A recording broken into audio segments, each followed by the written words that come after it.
want to show you how I use the same image to make wooden postcards. These are so much fun. You can pop them in the mail. Here's one that I sent to myself. Here we go. You can put when I was in California, you could put a first-class stamp on it. Here they seem to like 70-cent stamps because they can't go through the machine. But so much fun to receive one of these in the mail, and especially if it has a personal image or something that people can relate to. Any image will do. Nice cup of tea with a leaf in it. Here's some vintage images, very Vermonty. Another seed packet. Here we go with the old-fashioned thing. This is a stage set that I thought was kind of wintry and fun and interesting. Another Vermont scene, very artsy, a little bit bleak. A photograph I took in Guatemala. Fall foliage, even a vintage map. And I got carried away with some opera images. Lots of fun, lots and lots of fun. And let's see. Oh, here are my favorite ones. A trusty bicycle. And here's just a personal friend's daughter. Isn't she cute? And this I wanted to show you because I've distressed it around the edges a lot more than the others. I wanted to show you how to rescue an image that had some damage at the edges. You just make it intentional, make a point of it, and it still has a really nice feel to it, like a memory, like something really nostalgic. Or maybe you've got some appetizer friends in your group, like a good glass of wine. Okay, oh look, and these are selling at Dan & Witt's. Most of you know Dan & Witt's, the iconic store in Norwich. If they don't have it, you don't need it. And this is a picture that they gave me to put on the postcards. They have a selection there that they're selling. Lots of fun. All right. So I like to use basswood for this, for the postcards. When you cut a 4-inch length, this happens to be one of the brands that works really nicely. You can get that at Michael's or anything. I buy it in a 24-inch length. It's already 4 inches wide. I cut it into 6-inch pieces, and you get a perfect postcard size. And by the time the thing is finished, it weighs exactly 1 ounce, which is important when you're going through the mail and they're costing things out. So there's that. And what I want to show you is, again, we're going to start in the middle, and the same way as we did with the tile. And I'm going to show you, I've got both sides with the image transferred on there, dry and ready to go. On one side is the address, the postcard, the meat of the postcard, and here we have the meat of the picture. So I'm going to go ahead and uncover that. Give it a spray.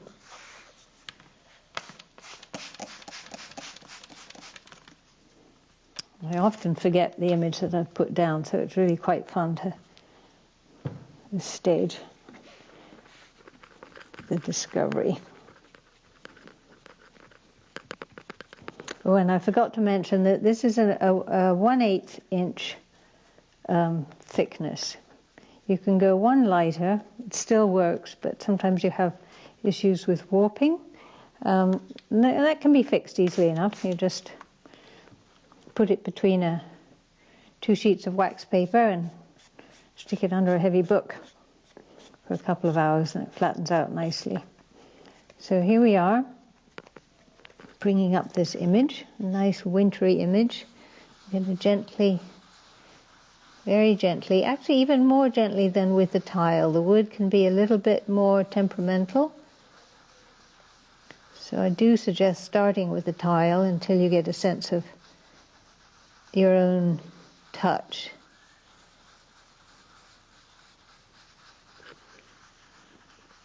The image is starting to come up. And I started right there with the face of this pretty little deer because I wanted to make sure that important area was in good shape before I moved to the rest.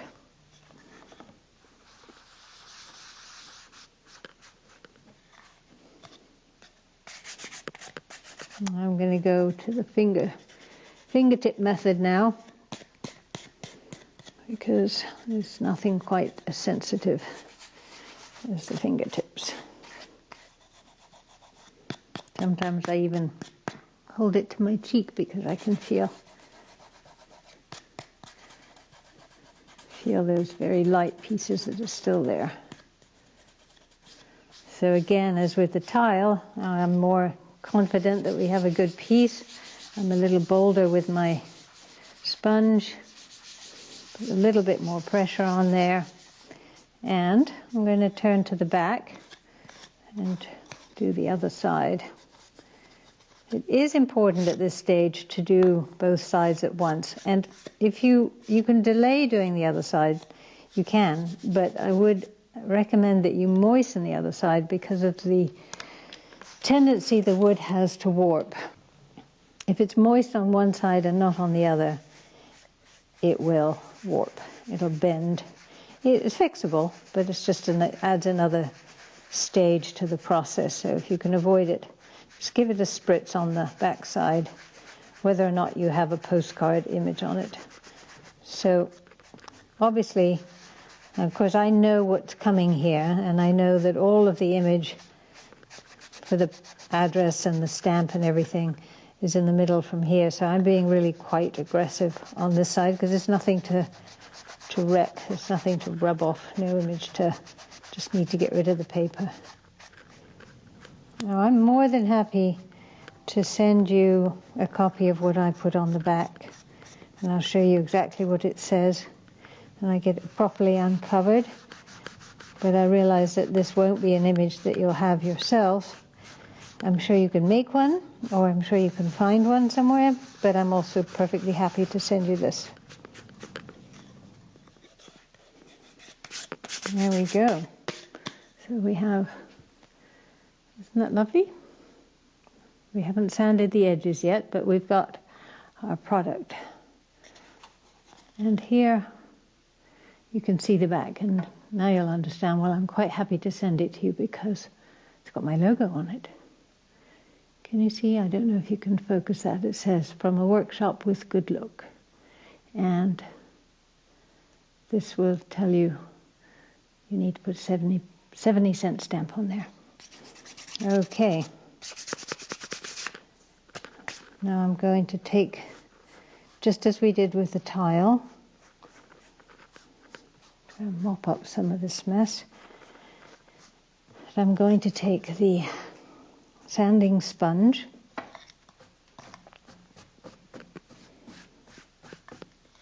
right to the edge here. The reason we want it on the edge is because this basswood is really very light, and if you put it over, cantilever it over too far, it'll snap. So you want most of it supported right there. Obviously not an issue with the tile, but so most of it has a solid table or surface under it, and then just a little bit of the edge sticking out, and then you can use that angle and that downward motion and the slightly giving surface of the sponge will give you that, will yield that distressed edge that we're looking for.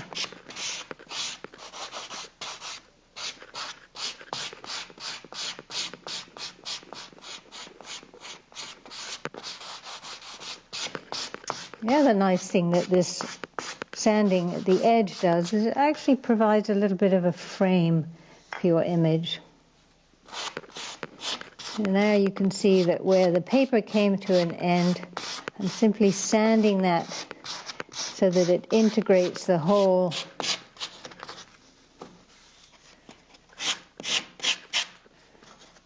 onto the wood.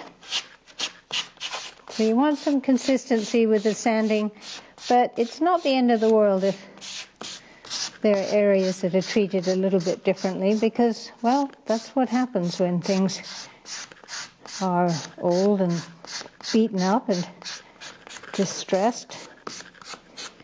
And it is also a way of rescuing an area that has sustained some damage. You just integrate it into the hole.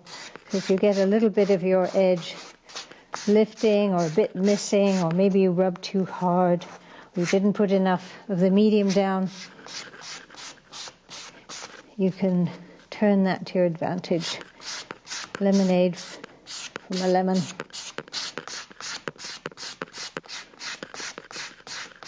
And nobody will even know there was a mistake.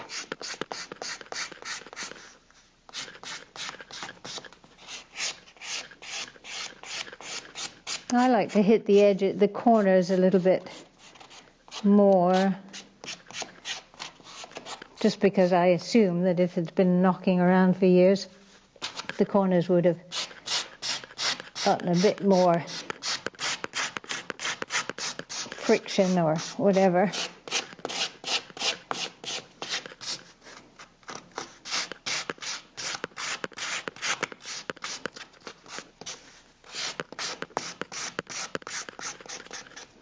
There we go. Now we're going to do, even though there's no image on the other side, we're still going to treat the other side the same. Again, for consistency, and so there are no sharp edges. And because sharp edges would betray the fact that this is a brand new thing, not something old. There we go. You see, it hasn't really tried to warp on me because it's been wet on both sides. It's actually quite dry now already. The other advantage of basswood. And go to this sealer that we used before, the Mod Podge dishwasher. Whoever came up with the name Mod Podge, I have no idea. This dishwasher safe gloss. Okay, again, just a little bit of this. Should be plenty. But we're going to go on both sides, but one and then the other, not both at once. Make sure it's dragged all the way to the edge. The other way and then back. And you can write on this finish in the same way as you would a regular card, except that pencil doesn't work. So use a ballpoint pen, or probably the best of all would be a fine point Sharpie. And there we have it. I'm going to just hold this for a minute while it dries, and I have a finished postcard. I think, just to be on the safe side, after it's dry, I'll take a little piece of wax paper and sandwich it between two pieces actually, and put it under a heavy book for an hour just to be sure, but we'll wait for it to dry. You don't want it, and don't put it out in the sunshine because it will warp. Just some nice ambient indoor temperature is fine. So there we have it.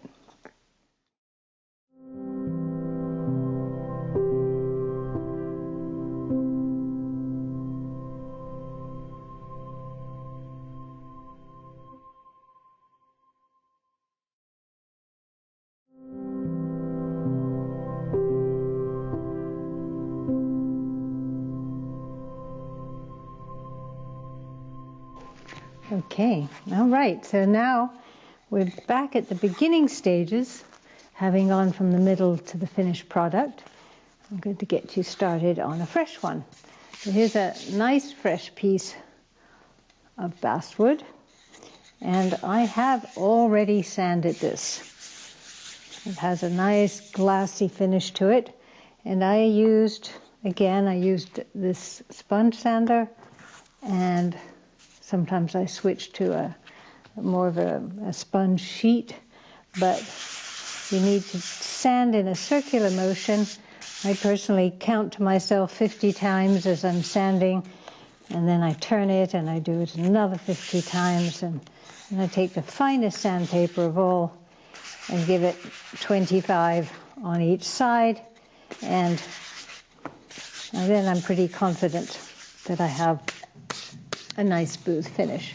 But what you don't want is little pieces of wood sticking up, because it'll come back to bite you as you try and rub the paper off. It'll start pulling the image off with it. So nice clean finish, and it's important that it is dust free. The dust will do the same thing. It'll collect itself into a little ball and pull off the image in those final stages, which is always very disappointing. All right, so it's nice and clean. We are going to use this product. This is another Mod Podge product, and it is a photo transfer medium.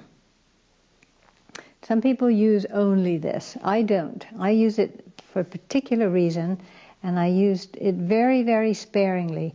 It's opaque. It's white and it's opaque. And I just want to use it where my image goes down, my picture, in order to lighten the wood ever such a little bit. Just a little, but I still want to see the grain of the wood through it. I don't want to see solid white. You don't need it on the back where the postcard information goes, just on the one side. And here's one that I've already finished. So there's nothing on the back. I don't know if you can see just whether the camera can pick this up. I think you can just now see that it's paler, but the grain of the wood is still visible. All right, so we're going to do that, and I will show you just how much or just how little of this that you need.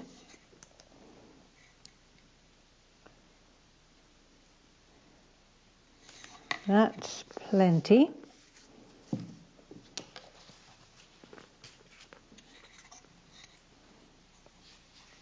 And this dries very quickly too. You're going to rub this in all directions.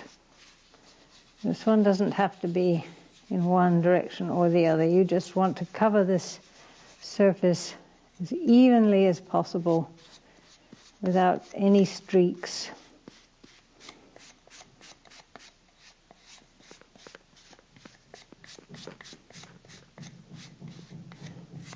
It doesn't have to be super perfect because the image is going to cover it, but you don't want anything too dramatic underneath showing through.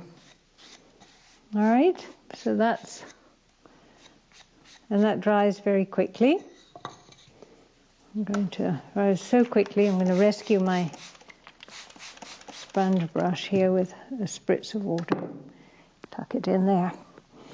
So this one is I've already finished, and I already hit it again with the sandpaper, again just to keep it a glassy, smooth finish. We're going to go back to the Liquitex. Okay, so now I'm going to, right onto the surface where we put that slightly white layer, I'm going to add another, again, the thicker layer, because it's going to take the image of the Liquitex medium. You will find all kinds of acrylic mediums that boast the same kind of effectiveness. I've tried some of them, and it's not that they don't work. I just think this really does. So I'm going to stay with it. If it ain't broke, don't fix it. All right, I don't know how well you can see that. So using these crop marks as a guide, or just the edge of your image, I'm going to put this down very carefully. There it is. I don't want to get any of that stuff on the back. Not yet, not at this stage. So when it's down, I'm going to move this whole thing around. And again, taking the edge of the card, I'm going to trace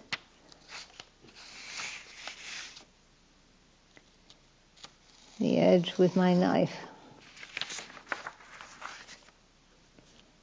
It's trying to slip a little, As you recall, with the tiles, there's not much grace period here, just a little. So if it's moved out of place, you can coax it back into position, but you don't have a lot of time.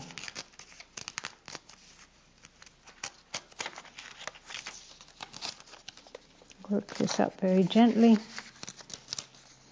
There we go.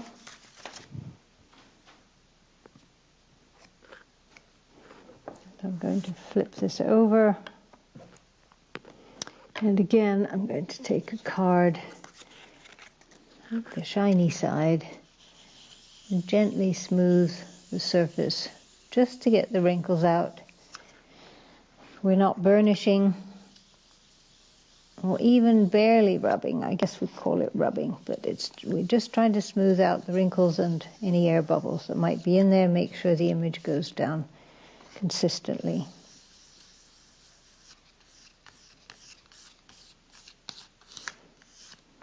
Get around the edges. Try not to get any residue of medium onto the surface. It'll just be more difficult to take it off when it dries. So there we are. I'm going to flip it over and set it aside while I prepare the other side.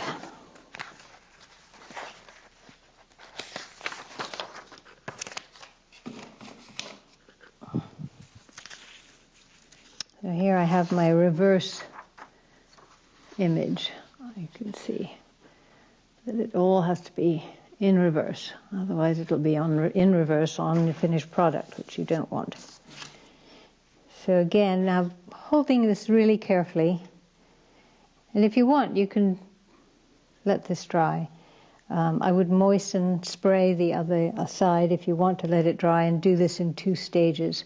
By now I've gotten used to doing it in 1 for speed. And certainly for this video, it makes sense to finish both.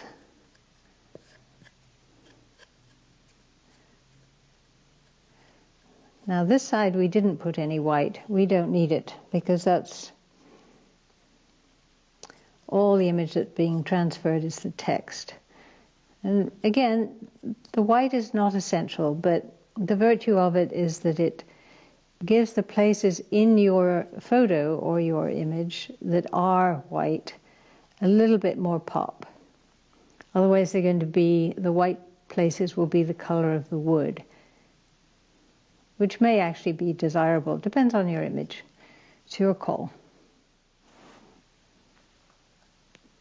And again, using the guidelines, which are really helpful on the back, because you don't have a full image to guide you.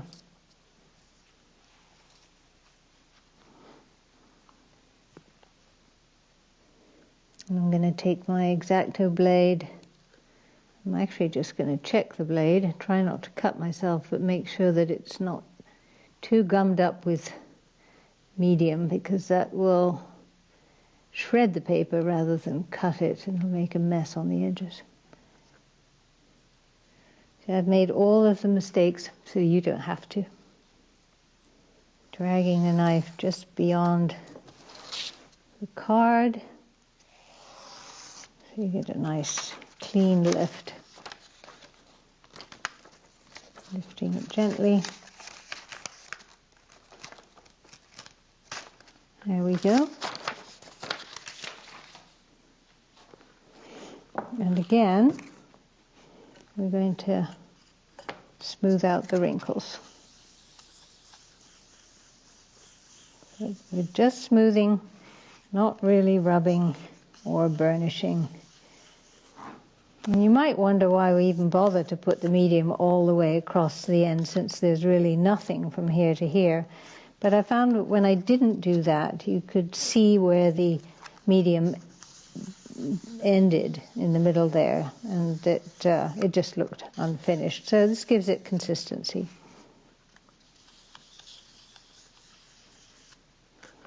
Here we are. Now this is going to sit until tomorrow.